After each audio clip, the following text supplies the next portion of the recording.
नमोस्तु नमो हरिहंताणं नमो सिद्धाणं नमो ऐर्याणं नमो वज्राणं नमो लोये सर्वसाहुणं वन्दे तु सर्वसिद्धे भुवमचलमणोवमं गतिं पते वोचामि समय पाहुरे नमो सुध केवली वणिदं नमः समय साराय स्वानुभूत्या चकासते चित्स्वभावाय भावाय सर्वभावान्तरचिते जिन्हें स्वानुभूति से किरीमं स्वानुभूतिमं श्री विमल धारा जैन श्रुत आनंद अमृत से समता प्रवाह बहावती रागादिन कलप तोरी के माँ सरस्वती प्रतिभावे वंदन दृष्टि निज में जोड़े दृष्टि निज में जोड़ी के। ग्रंथराज समय सार जी यहाँ विराजमान है। आचार्य कुंद देव की यह परम उपकारी अनुपम रचना भव्य जीवों के महाभाग्य से लिखी गई, हमारे महाभाग्य से लिखी गई यह अनुपम रचना है। शब्दों में गहराई भी बहुत है और सरलता भी बहुत है। शब्दों में कितनी गहराई है और कितनी सरलता है इसका अंदाज़ा तो तभी होता है और उन्हें ही होता है जो इस समय सार के रसिया होते हैं और समय सार के पाठी होते हैं। आप इस ग्रंथ समय सार को पढ़ेंगे तो आपको पता लगेगा कि ये समय सार अत्यंत सरल ग्रंथ है। इस ग्रंथ समय सार से सरल और दूसरा कुछ नहीं हो सकता। इतना सरल है, इतना सरल है, इतना सरस है कि आप यदि आत्म कल्याण करना चाहें और अपने आप को देखना चाहें तो ये दर्पण जैसा है। दर्पण के सामने खड़े होने पर जैसे थोड़ा बहुत भी जोर नहीं आता है ना हमारे को देखने, दर्पण को भी जोर नहीं आता और अपने को भी ऐसा लगता नहीं है कि ये क्या होगा, कैसे दिखेगा। सामने खड़े हुए और चेहरा दिखाई देने लगता है। ठीक उसी प्रकार ये समय सार ग्रंथ हमें हमारा असली चेहरा दिखा देने वाला ग्रंथ है।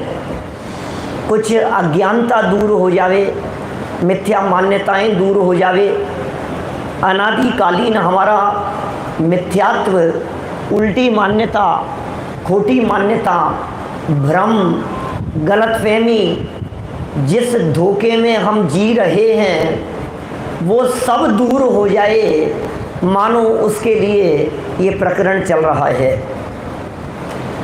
समय सार ग्रंथाधिराज वेद विज्ञान की सिद्धि करा देने वाला कुछ अपूर्व ग्रंथ है। वेद विज्ञान मुक्ति का मूल है। वेद विज्ञान के बिना मुक्ति नहीं होती। और वो वेद विज्ञान क्या है ये समय सार ग्रंथ बताता है। पूरे समय सार की गाथाएं वेद विज्ञान के लिए समर्पित है और उसमें भी हमारा ये कर्ता कर्म अधिकार चल रहा है कि कौन किसका कर्ता है और कौन किसका भोगता है। हम पर पदार्थों के कर्ता हैं या नहीं है, हम पर पदार्थों के भोगता हैं या नहीं है, ये बातें बतलाने वाला ये प्रकरण है। 96 नंबर की गाथा हमें यहाँ आगे चलानी है। पिछले 1-2 दिन में थोड़ी बहुत चर्चा हमने यहाँ आप लोगों के बीच में की है। प्रकरण चलेगा आज भूताविष्ट और ध्यानाविष्ट। शब्द कठिन दिख रहे होंगे, भाव बहुत सरल है। 2 शब्द याद रखने हैं, एक है भूताविष्ट, एक है ध्यानाविष्ट। कुछ लोग ऐसे हैं जिनके भूत लग गया है पीछे, और कुछ ऐसे हैं जो ध्यान में ऊटपटांग कल्पना कर अपने आप को वैसा ही समझने लगते हैं। आज उनकी कुछ विशिष्ट चर्चा यहाँ होगी। इससे पहले कि मैं चर्चा को आगे बढ़ाऊं, मैं यहाँ मूल गाथा और पद्यानुवाद का पाठ आपके बीच में कर रहा हूँ। हाथ जोड़ करके बैठे, ध्यान से सुने। आचार्य कुंद कुंद देव बोल रहे हैं। ये जो दो पंक्तियाँ यहाँ बोल रहा हूँ, ये मैं नहीं बोल रहा हूँ, ये कुंद कुंदाचार्य देव बोल रहे हैं। एवं पराणि दौवाणी अपयं कुणदि मंद बुद्धियो अपाणम अवियपरम करेदि अन्नाण भावेण। इस तरह यह मंद बुद्धि स्वयं के अज्ञान से निज द्रव्य को पर करे अरु पर द्रव्य को अपना करे। ओहो, क्या कह दिया है। देखिए क्या कहा है गाथा में। मंद बुद्धियों की चर्चा की है। कौन मंद बुद्धि और कौन बुद्धिमान, किसकी बुद्धि विशेष है और कौन मंद बुद्धि है, कैसे होगा इस बात का निर्णय, कैसे होगा, कौन व्यक्ति बुद्धिमान। अरे भाई साहब ये बहुत बुद्धिमान है, आपको पता नहीं है, इन्होंने अपने बिजनेस को कहां से कहां पहुंचा दिया, बहुत बुद्धिमान व्यक्ति हैं। आपको पता नहीं है, जब ये बंबई आए थे ना, कुछ नहीं था इनके पास में, क्या एक गमछा था और एक लोटा था हाथ में, और कुछ नहीं था जब बंबई आए थे तब। और आज देखो आप, इनके नाम से बहुत बुद्धिमान है। सब कुछ इन्होंने अपनी बुद्धि के बल पर किया है। धीरू भाई की बात कर लो, चाहे और किसी की बात कर लो, किसी का भी नाम ऐसा लगता है अपने को कितने बुद्धिमान है। बड़े बड़े साइंटिस्ट लोग बुद्धिमान दिखाई दे रहे हैं, इंजीनियर बुद्धिमान दिखाई दे रहे हैं, डॉक्टर बुद्धिमान दिखाई दे रहे हैं, वकील साहब बुद्धिमान दिखाई दे रहे हैं। आपकी नहीं कह रहा हूँ, आचार्य देव जो कह रहे हैं वो कह रहा हूँ। क्या कौन कौन हमारे को बुद्धिमान लगता है? अरे दुनिया बुद्धिमान लगती है सो तो ठीक है, ये अज्ञानी जीव, ये नादान प्राणी अपने आप को सबसे ज्यादा बुद्धिमान मान करके बैठा है। और आचार्य देव ये कह रहे हैं, जिन्हें 2 अक्षर पढ़ना नहीं आता था, ऐसे शिवभूति मुनिराज तो बुद्धिमान हैं, और ये जगत में दिखने वाले पढ़े लिखे लोग मंद बुद्धि हैं। मैं नहीं कह रहा हूं, आचार्य देव कह रहे। कौन बुद्धिमान, बुद्धिमान कौन है? अरे जगत में बुद्धि की चतुराई करने वाले लोग बड़े नजर आते हैं। और मैं एक बात कहता हूं अभिनंदन जी भाई साहब, जगत में जिन्हें लोग बुद्धि की चतुराई कहते हैं, जिनवाणी माँ उसे मायाचार कह करके पुकारती है। जिसे दुनिया कह रही है ना कि ये बहुत चतुर है, बहुत होशियार है, ये होशियार नहीं है, ये चालाक नहीं, ये मायाचारी है, ये मायाचारी लोग हैं।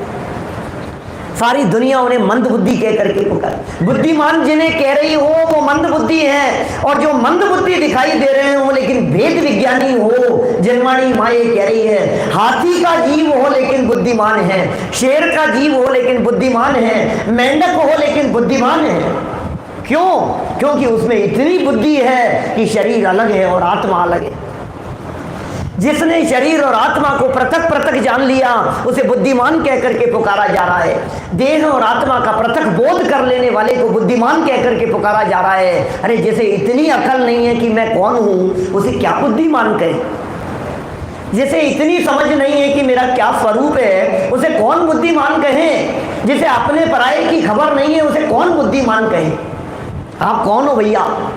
ऐसे लोग कई दुनिया में मिलेंगे जो ये कहेंगे, पंडित जी दुनिया देखी है, दुनिया की खबर रखता हूं। दुनिया की खबर रखता है। वीतरागी संत गुरुदेव जैसे मिलते हैं सामने, वो पूछते हैं, अरे दुनिया की खबर रखने वाले महापुरुष ये तो बता तुझे अपने आप की खबर है या नहीं है? कि बस वो ही नहीं है। सारी दुनिया की खबर रखने वाला ये प्राणी अपने आप से बेखबर है, इसे हम कैसे बुद्धिमान कहें? कितनी सुंदर गाथा कह रहे हैं। ये गाथा कितनी सुंदर है, कितने सरल शब्दों में ये गाथा को कहकर के पुकारा गया है। समझ में आनी चाहिए। इस तरह यह मंद बुद्धि स्वयं के अज्ञान से, और अज्ञान क्या है दीपक जी? अज्ञान क्या है? मिथ्या दर्शन, मिथ्या ज्ञान और मिथ्या चारित्र, इन तीनों के लिए मिथ्यात्व, अज्ञान और अविरति भाव, इन तीनों को पीछे 89 नंबर गाथा में अज्ञान कह करके पुकारा था। 94 नंबर गाथा में उन्हें ही उपयोग के 3 प्रकार कह करके पुकारा, और उसी अज्ञान की यहाँ चर्चा कर रहे हैं। ये मिथ्यात्व हावी है भाई साहब, कैसी दशा है इस जीव की, इसकी अज्ञान रूप किस प्रकार की दशा होती है, उसका चित्रण करने वाली गाथा है। याद हो गई क्या गाथा? 2 लाइनें भाई नीरज जी भिंड हैं, क्या कह रहे हैं? इस तरह यह मंद बुद्धि स्वयं के अज्ञान से निज द्रव्य को पर करे, अरु पर द्रव्य को अपना करे। पंडित जी एक बात तो समझ में आती है कि पर द्रव्य को अपना करता है, लेकिन एक बात तो समझ में नहीं आती, निज द्रव्य को पर कैसा करता है? भाई साहब कभी ऐसा भी होता है क्या? निज द्रव्य को पर करे। अजीत जी पंडित जी साहब बोलो, निज द्रव्य को पर करे, ऐसा तो मैंने कभी देखा नहीं है। ऐसा कभी ऐसा लगता है कि ये निज को पर कर दे रहे? पर मेरा है, दुनिया मेरी है, समाज मेरी है, परिवार मेरा है, घर बार महल मकान मेरे हैं। ये पर को निज करने की बुद्धि तो बराबर ख्याल में आती है योगेश जी भाई साहब, लेकिन निज को पर, हाँ थोड़ा सा सूक्ष्मता में जाकर के देखो क्या, तो ये बात बराबर ख्याल में आती है कि जब आत्मा की चर्चा चलती है क्या, तो कैसा लगता है कि ये आत्मा की बात तो मंदिर की बात है, ये आत्मा की बात तो मुमुक्षु मंडल की बात है, ये आत्मा की बातें तो पर की बात है। निज को पर कर रहे हैं क्या? है तो आत्मा, फीलिंग में क्या आ रहा है? अब ये तो भैया दादा एक बहुत सुंदर एग्जाम्पल देते हैं, एकदम याद आ गया उपयोग में। वे कई बार इस तरह की बातें बहुत पहले सुनी थी, कभी कोई आपने सुनी होगी कदाचित अभिनंदन जी भाई साहब। तो कहते हैं डॉक्टर को दिखाने के लिए गया क्या, और डॉक्टर ने टेस्ट करके जांच करके यदि ये बताया कि अटैक आया है, स्टंट डलेंगे क्या, एंजियोग्राफी करके देखना पड़ेगा, पता नहीं क्या स्थिति होगी, और तकलीफ हो तो ओपन हार्ट भी करनी पड़ सकती है, और अभी ही निर्णय लेना पड़ेगा क्या, क्या करता है? पूछ के बताऊंगा, बच्चों से पूछूंगा, देखता हूं अभी कैसे ऑपरेशन हो सकता है। डॉक्टर साहब आज अभी अभी का समय है, 15 मिनट में डिसीजन लेना है आपको, जान भी जा सकती है क्या। एक तरफ तो वो शरीर का डॉक्टर है, और दूसरी तरफ ये जो मिथ्यात्व वाला कैंसर हो रहा है, ये मिथ्यात्व की बीमारी है। इस मिथ्यात्व की बीमारी का उपचार करने के लिए भी एक डॉक्टर आए हैं, डॉक्टर्स को बुलाया है यहाँ। आत्मा को एक बीमारी हो गई है, और टोडरमल जी जैसे महाविद्वान अनादि बंध की सिद्धि, अनादि रोग का निदान करते हुए दूसरे अध्याय में सिद्ध करते हैं कि तेरे ये अनादिकालीन रोग पाया जाता है, और शीघ्र ही इस रोग का उपचार कर ले, नहीं तो फिर जीवन ऐसा पूरा होगा कि अनंत काल के लिए एकेंद्रीय पर्याय में रखड़ना पड़ेगा। शिविर लगेगा, आयोजन होगा, विधान का आयोजन होगा, देखते हैं, विचार बना रहे अभी अभी कैसे हो सकता है, इस समय ये आयोजन कैसे हो सकता है क्या, अभी तो मौसम सही नहीं है क्या। मौसम सही हो तो कहता है नहीं नहीं अभी तो सीजन का टाइम है, अभी कैसे लग सकता है, नहीं नहीं अभी कैसे हो सकता है प्रवचन सुनने, अरे नहीं अभी तो घर में कितने काम है, अभी तो तुम्हें पता नहीं है क्या। घर में परिवार में बात करता है, कहता है अरे अभी कैसे होगा, अभी तो इसकी शादी होनी है, अभी तो इतना बड़ा टेंडर आया, अभी तो इतना बड़ा काम है, अभी तो उनको सप्लाई करनी है, इतना प्रोडक्शन करना है, कैसे होगा? आत्मा की बात आती है तो 50 बहाने लगाता है, आत्म कल्याण की चर्चा आती है तो 50 तरह की बातें तर्क वितर्क लगाता है, और जब शरीर के उपचार की बात होती है तो इसे किसी से नहीं पूछना होता है। डॉक्टर ने ऑपरेशन के लिए कहा कि अभी ही करना पड़ेगा, तो ये कहता कर लो डॉक्टर साहब, कि नहीं पहले घर तो पूछ रहे, उनसे क्या पूछना है? कि नहीं एक बार परिवार में कि नहीं कोई दिक्कत नहीं है, कि अभी तो सीजन टाइम चल रहा है आपके, तो अरे नहीं सीजन क्या, जान है तो जहान है, सीजन क्या भलने दो, सीजन से क्या होना है? कि नहीं मैंने तो सुना है कि अभी 2-4 दिन बाद में आपके घर में शादी का आयोजन है। अरे होती रहेगी शादी, आप तो ऑपरेशन का नक्की करो, मैं कहता हूं ना। तो कैसा निर्णय करता है? और जब निज द्रव्य की चर्चा चलती है, जब आत्मा की चर्चा चलती है, तो आत्मा के उपचार के लिए मुमुक्षु मंडल को बुलाएंगे, मीटिंग बुलाएंगे, सब लोगों को बिठाएंगे, फिर निर्णय करेंगे। अरे आत्मा के उपचार का निर्णय समाज करेगी, संस्थाएं करेगी, मुमुक्षु मंडल करेगा, और देह के उपचार का निर्णय तो बच्चों से भी नहीं, मुझे करना है। क्या हो गया है ऐसे? निज को तो पर के खाते में डाल दिया, किसको? आत्मा को।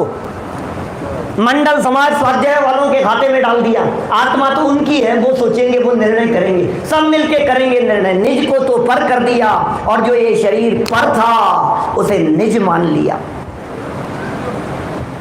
क्या कह रहे हैं यहां? इस यही तो मंद बुद्धि है, और क्या कह रहे हैं? इसी का नाम तो मंद बुद्धि है। कोई व्यक्ति जिसकी टॉप फ्लोर खाली हो, कल परसों कही थी ना मैंने शायद, ऐसा कोई व्यक्ति यहाँ आए और आपका दीपक जी आपका मोबाइल लेकर के जाने लगे, अगर भैया मेरा है, होगा नहीं मेरा है, तो दूसरा कोई समझदार ये कहता है पंडित जी बुरा मत मानना, अभी इसको लेके बढ़ने दो, अभी लेके देता हूँ, थोड़ा सा इसका खाली है, आप चिंता मत करो।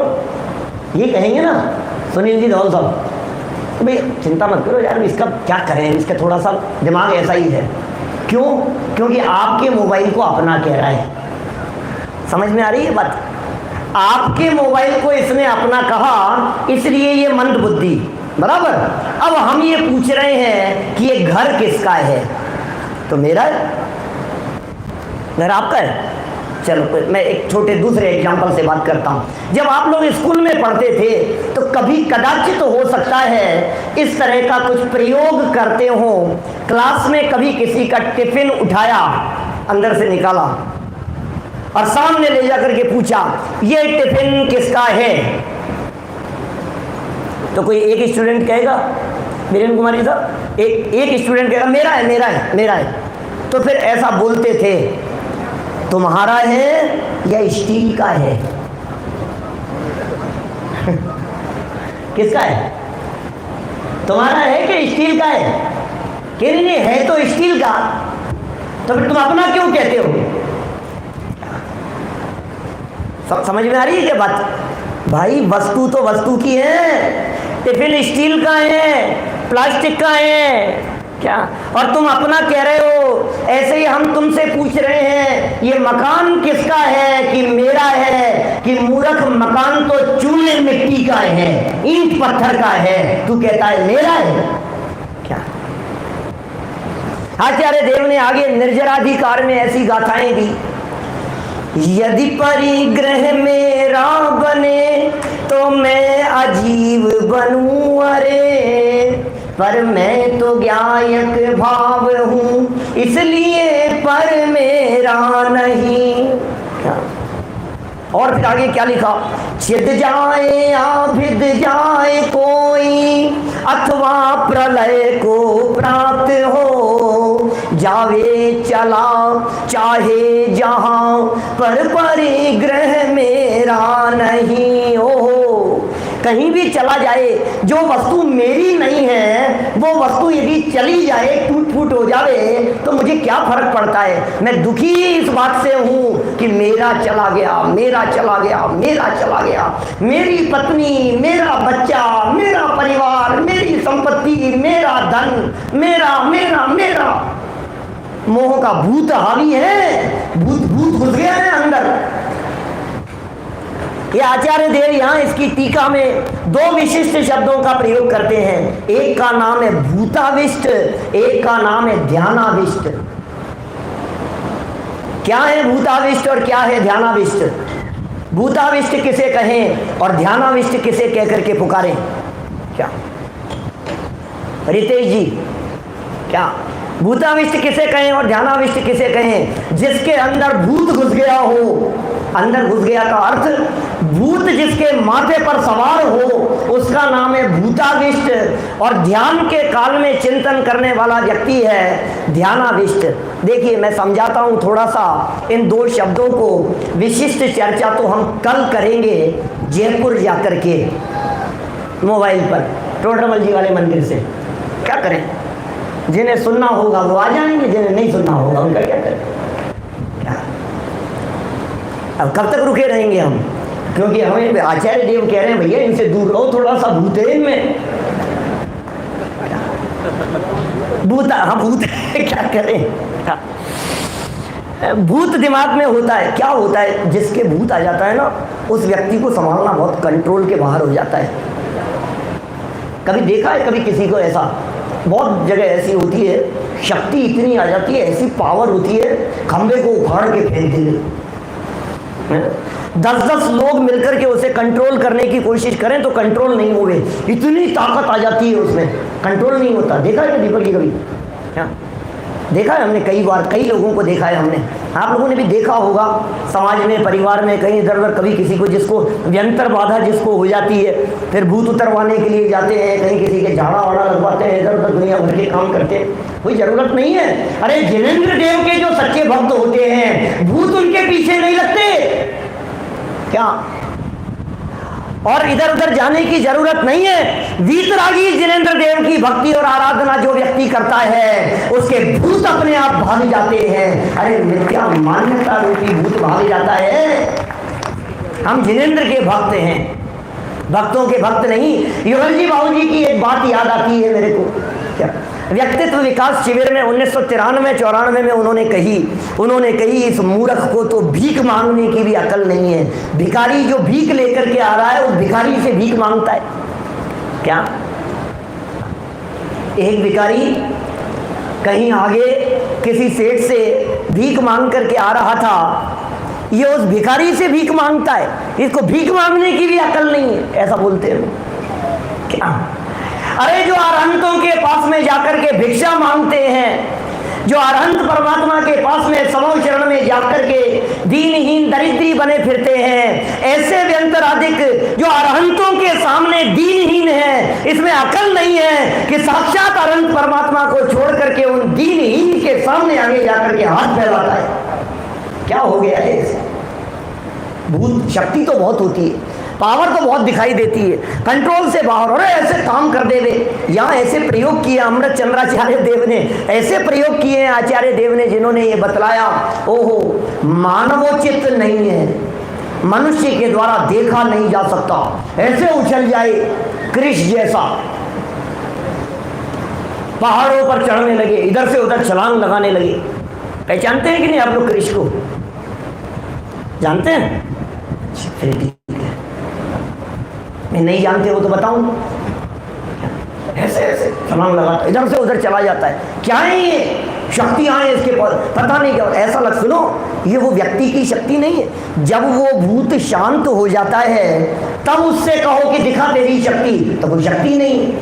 इसका मतलब जो शक्ति दिखाई दे रही थी, जो पावर दिखाई दे रही थी, वो भूत की पावर थी, वो व्यंतर की पावर थी, उस व्यक्ति की पावर नहीं थी। लेकिन भूताविष्ट व्यक्ति को देखकर जिस तरह से ऐसा समझ लिया जाता है कि इसमें बहुत ताकत है, ऐसा ही ये मोह राग द्वेष आदि विकारी भावों को करता हुआ ऐसा समझ लेता है कि मैं ही ये सब करने वाला हूँ।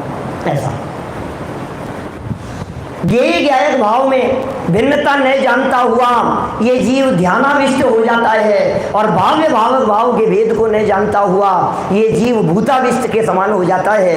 ये एग्जाम्पल यहाँ दिए।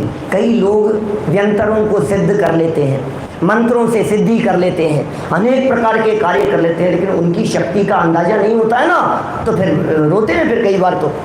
इसलिए सच तो यही है कि इनकी दुश्मनी भी बुरी है और इनकी दोस्ती भी बुरी है। जगत में जैसे गुंडे बदमाश ऐसे लोग होते हैं ना, डाकू लोग, उन लोगों की जितनी दुश्मनी खतरनाक है उनकी दोस्ती भी उतनी ही खतरनाक है। व्यंतरादिक का भी ऐसा ही है। एक व्यक्ति ने भूत सिद्ध कर लिया मंत्र साधना पूर्वक, और अब वो सिद्ध हो गया, सामने आ गया। अब वो कहता है मुझे काम बताओ। भैया मेरा एक ही नियम है, मुझे काम बताओ, जब तक मेरे पास में काम रहेगा तब तक मैं काम करता रहूंगा, और कोई काम नहीं होगा तो मैं तुम्हें खा जाऊंगा। बोलो क्या करना है? मेरे पास तो काम की कमी थोड़ी है, बहुत काम है। तो धीरे धीरे छोटे छोटे से घर के काम बतलाए और वो भूत तो काम हो गया। फिर आगे खड़ा हो गया, काम बताओ। बोले बर्तन साफ हो गए। तो काम बताओ। बोले कपड़े धुलने हैं, कपड़े धुल गए। क्या काम बताऊं इसको? एक काम कर कि बाजार से सामान ले आ। काम हो गया। हे भगवान, अब काम बताओ नहीं तो खा जाऊंगा। बोले एक काम कर, क्या? बिल्डिंग बना, रॉ मटेरियल ला करके बिल्डिंग खड़ी हो गई। हे भगवान क्या करो, समझ में ही नहीं आ रहा है। मैं खा जाऊंगा तुम्हारे को, काम बताओ मेरे को। ऐसा है भाई साहब, खतरनाक है काम। अब ये तो थोड़ा सा उसकी बुद्धि ने क्या, अभिनंदन जी भाई साहब के पास में जाकर के मिला कि पंडित जी साहब आपके पास तो बहुत सारे मंत्र हैं, ये भूत पीछे पड़ा है, कोई उपाय बताओ। तो पंडित जी साहब ने एक उपाय बतलाया कि सुन, उसको एक काम बतला। कि क्या काम है? कि ये जो बिल्डिंग बनाई है, इस बिल्डिंग के ऊपर नीचे से ऊपर चढ़ और ऊपर से नीचे उतर, फिर नीचे से ऊपर और ऊपर से नीचे। कि बोले कब तक? बोले जब तक मैं दूसरा काम नहीं बतलाऊं तब तक करता रहे।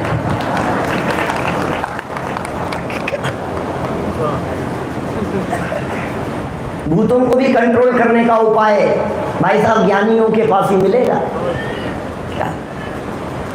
अज्ञानियों के पास किसी का उपाय नहीं है, ज्ञानियों के पास सर्व समस्याओं के समाधान है। अरे मैंने अभी वहां कही, क्या बोलते हैं, अपने जबलपुर से आ रहा हूं ना अभी मैंने कहा सुनो, ये जो जिनवाणी माँ है ना, इस जिनवाणी माँ के पास सर्व समाधान है, सारे समाधान है। मैंने OMG का हवाला देते हुए कहा, मैंने कहा सुनो, आपको नहीं पता होगा भाई साहब, आप ब्रह्मचारी लोगों को कहाँ पता है? दुनिया के तो सब लोग समझ गए। नंद जी भाई साहब आप समझ गए कि नहीं? उसको बड़ी समस्या हो रही थी, तो फिर किसी एक सज्जन ने आकर के, जो भगवान बनकर के उतरा था धरती पर, उसने कहा कि तुम्हारी सारी समस्याओं का समाधान इस गीता में मिलेगा, इस कुरान में मिलेगा, इस बाइबल में मिलेगा। तुम इन समस्याओं के समाधान को इसमें तलाशो, बारीकी से पढ़ो, तुम्हें समाधान मिले बिना नहीं रहेगा।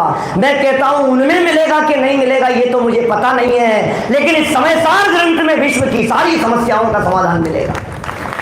क्या विश्व की सारी समस्याओं का समाधान है जिनवाणी के पास में। विश्व की सारी समस्याओं के समाधान है अनेकांतवाद में। विश्व की सारी समस्याओं के समाधान है स्यादवाद के पास में। हर विवाद का हल हो सकता स्यादवाद के द्वारा, हर विवाद का हल हो सकता। ये जिनवाणी माँ सारे विवादों का समाधान कर देती है। ये जिनवाणी माँ ये कहती है तुम्हारे विवाद हैं क्या, पहले नक्की तो करो समस्या कहाँ है, पहले नक्की तो करो। प्रॉब्लम तुम्हारे पास में थी कि प्रॉब्लम पड़ोसी को हो रही थी? निर्णय नहीं है हमारे को। कह रहे हैं जैसे भूत लग जाता है, ऐसे व्यक्ति की चर्चा करते हुए तो कहा ये तो भूताविष्ट नाम का व्यक्ति है जिसके भूत लग गया है।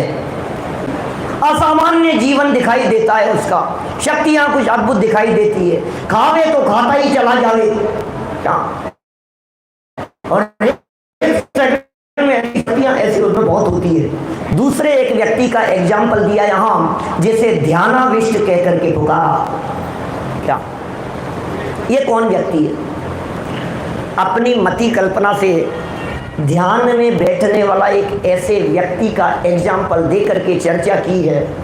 ध्यान में बैठा है, हाथ पर हाथ धर के बैठा हुआ है, और किसी अज्ञानी नासमझ नादान गुरु के माध्यम से ये समझाए जाने पर कि सुनो, ऐसा चिंतन करो कि मैं तो एक बहुत विशाल भैंसा हूँ, भैंस,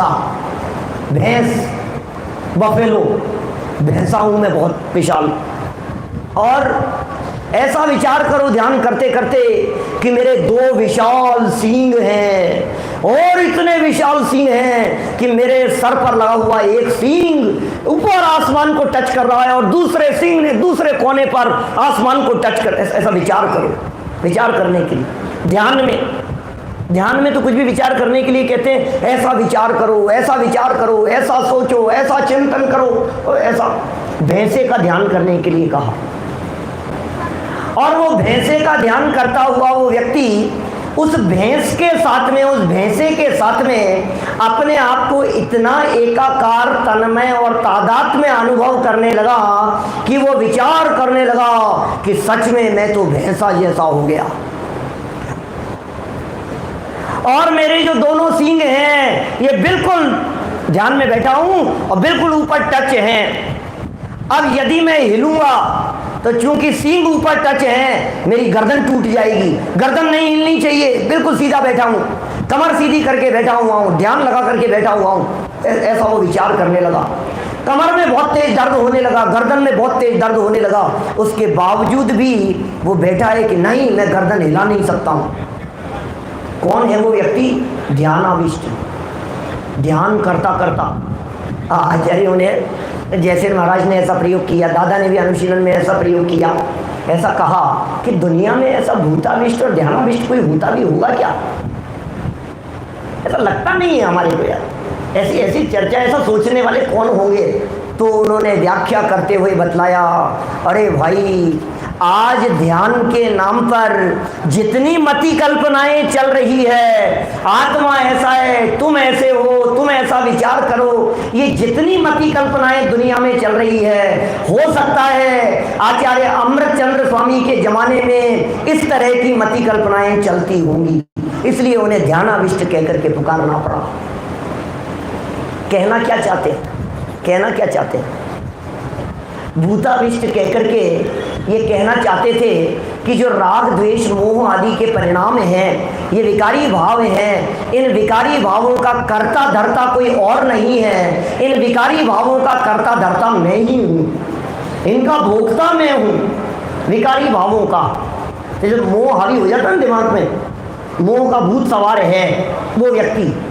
और ध्यानाविष्ट व्यक्ति जिस तरह से ध्यान में कल्पना करके अपने आप को कुछ भी मानने लगता है, उसी तरह से ये व्यक्ति गेय गायक संकर दोष से युक्त होता हुआ, वेद विज्ञान न करता हुआ, पर पदार्थों को ही अपना मानता हुआ, मिथ्या अहंकार करने वाला ये ध्यानाविष्ट व्यक्ति है। मैं तो शरीर ही हूँ, मैं तो परिवार ही हूँ, ये धन मेरा ही है, ये परिवार मेरा ही है, ये जो मेरेपन की बुद्धि है, ये ध्यानाविष्ट व्यक्ति जैसे है नहीं।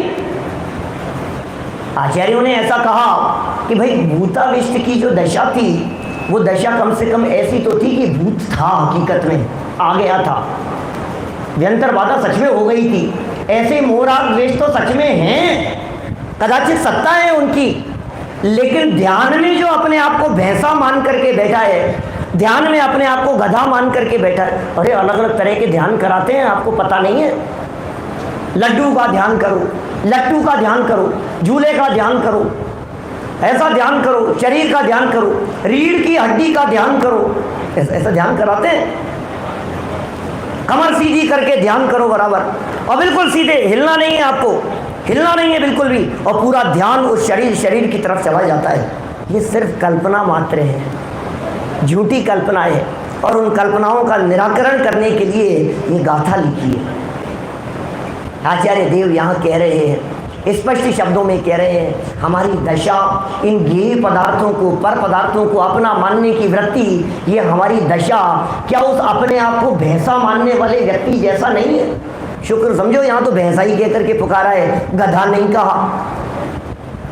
क्या गधा, कुत्ता, ऐसा क्योंकि वो सब तिरंजियों की दशा विचारों की ऐसी दिखती है। भ्रम भ्रम टोडरमल जी साहब ने 52 नंबर पेज पर लिखा, भ्रम जनित दुख को दूर करने का उपाय भ्रम दूर करना ही है। और हमें भ्रम हो गया है।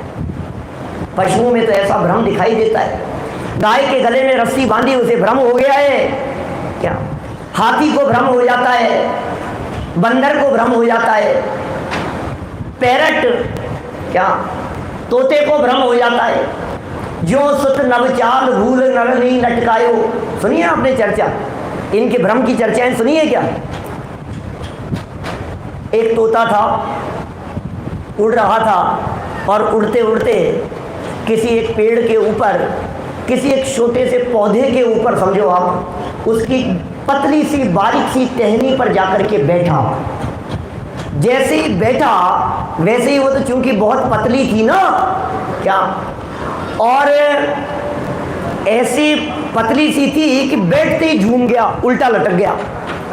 अब उल्टा लटक गया तो कहता है मुझे इस टहनी ने पकड़ लिया, हे भगवान अब मुझे कौन बचाएगा।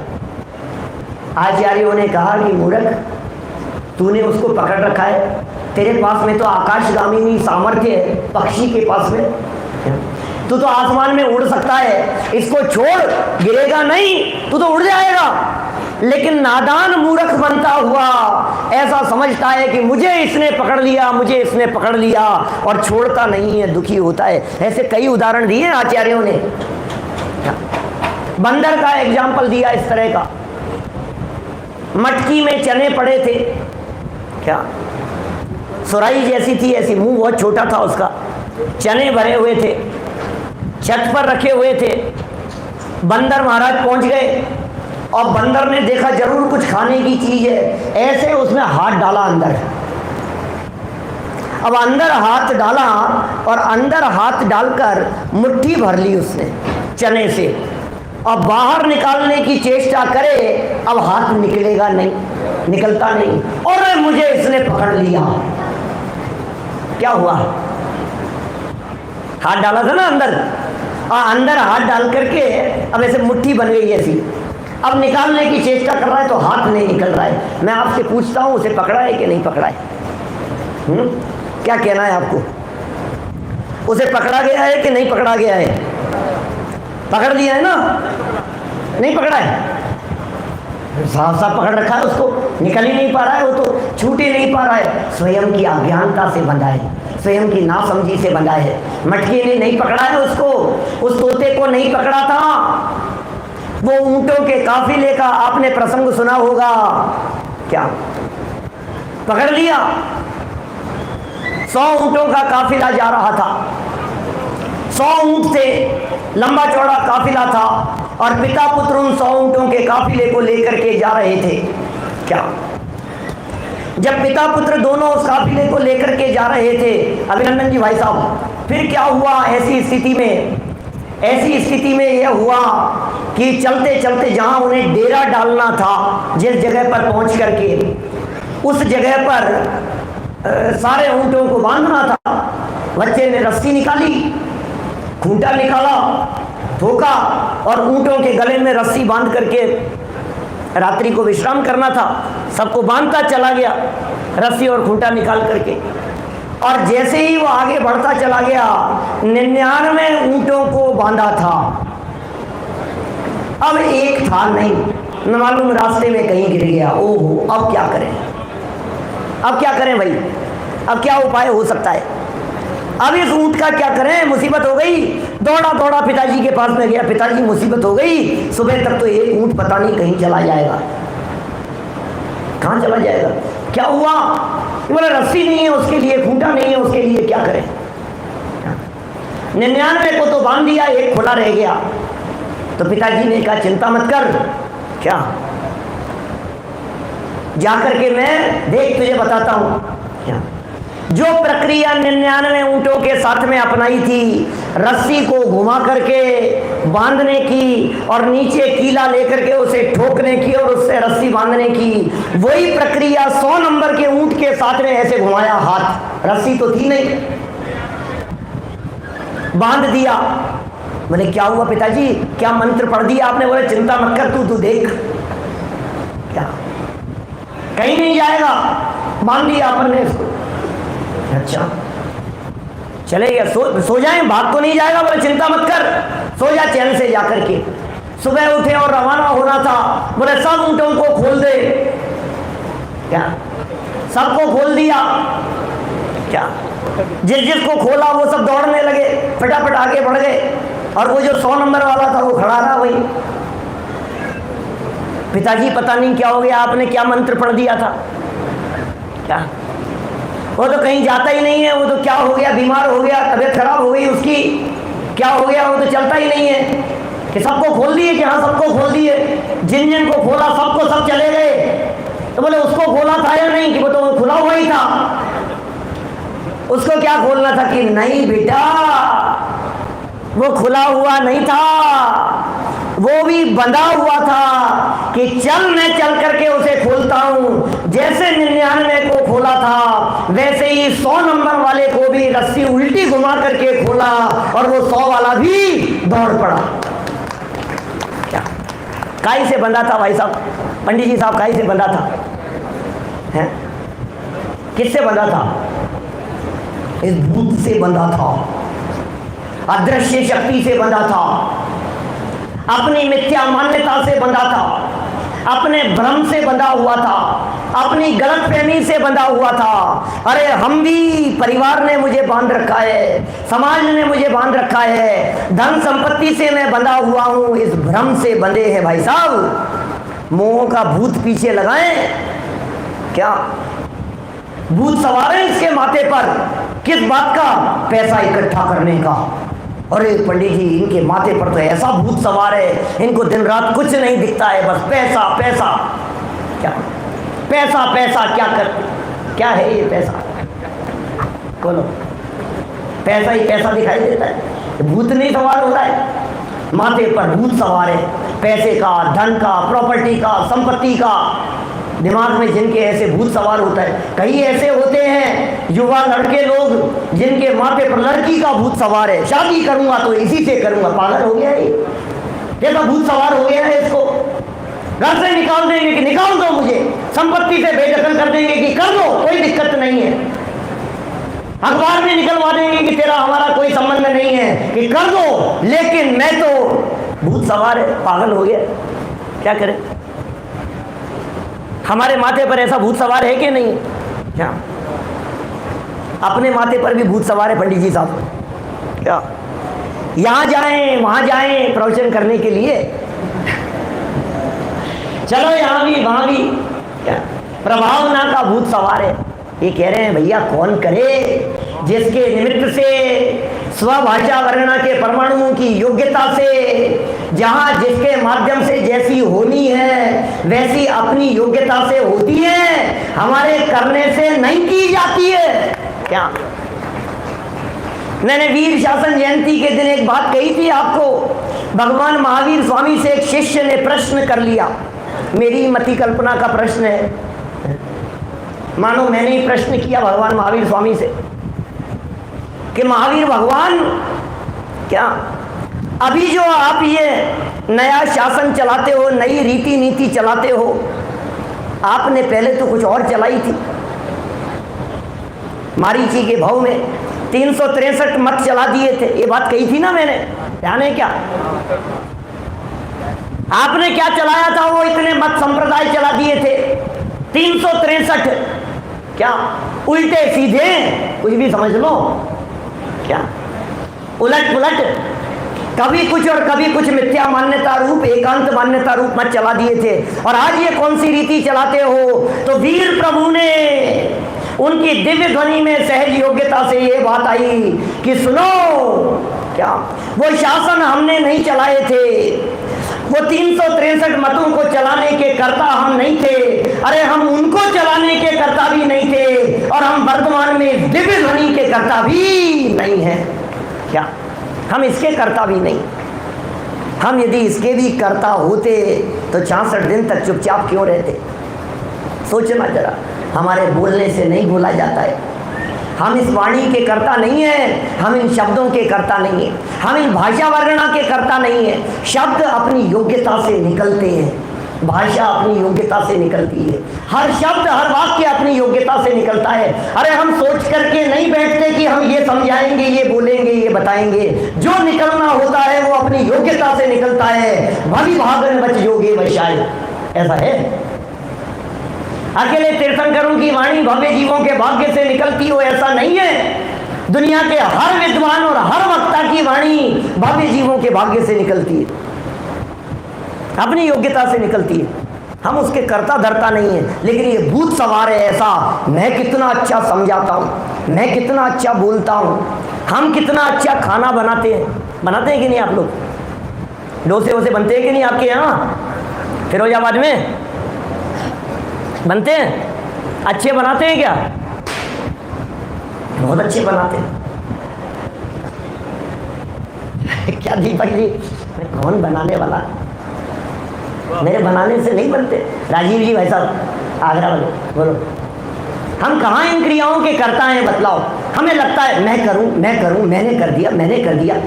ऐसे भी हो गया भाई साहब।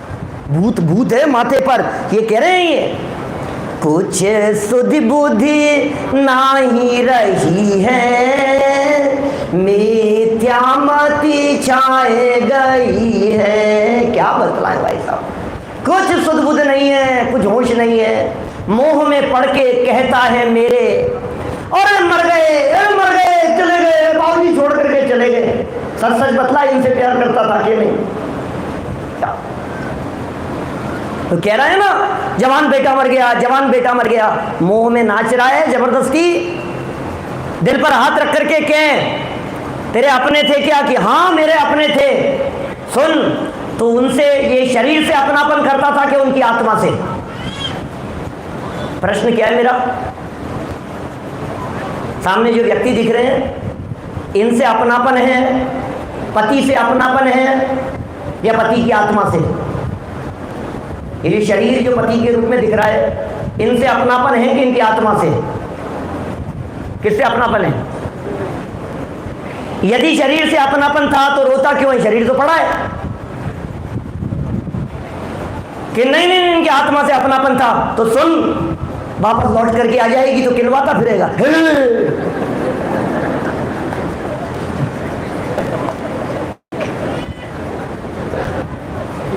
किस से है? भ्रम कुछ दम नहीं है।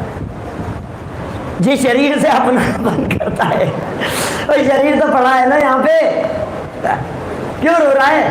यही तो है। अरे चले गए। कौन चला गया? क्या आत्मा को जानता भी था, आत्मा को पहचानता भी है।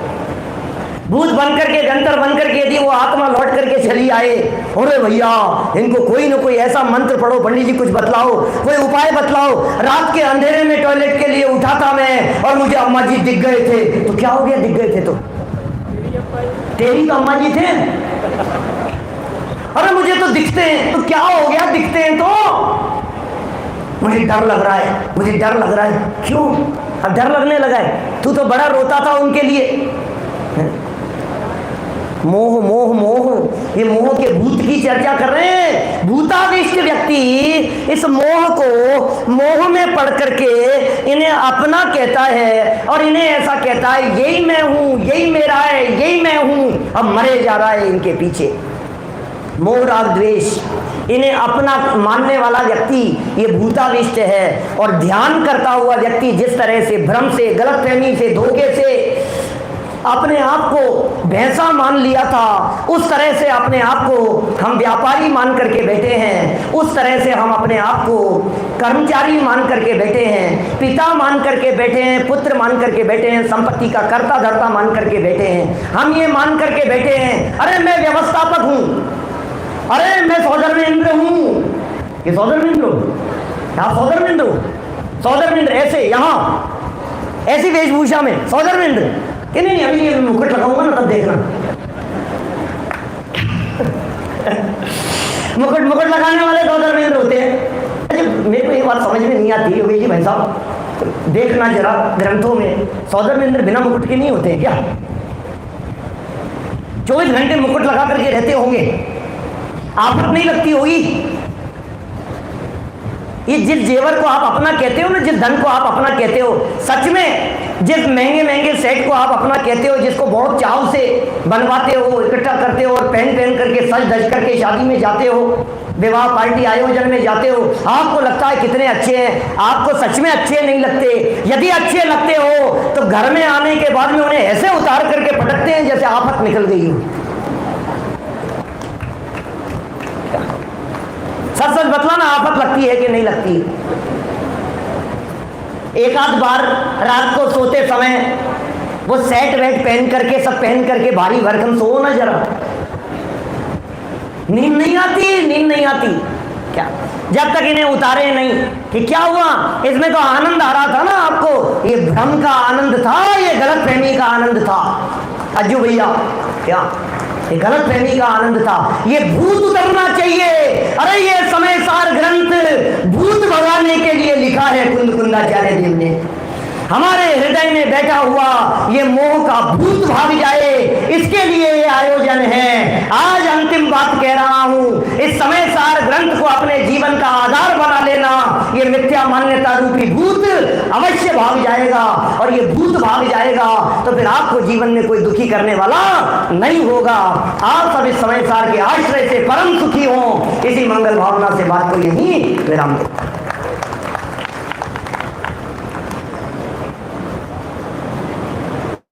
हेलो।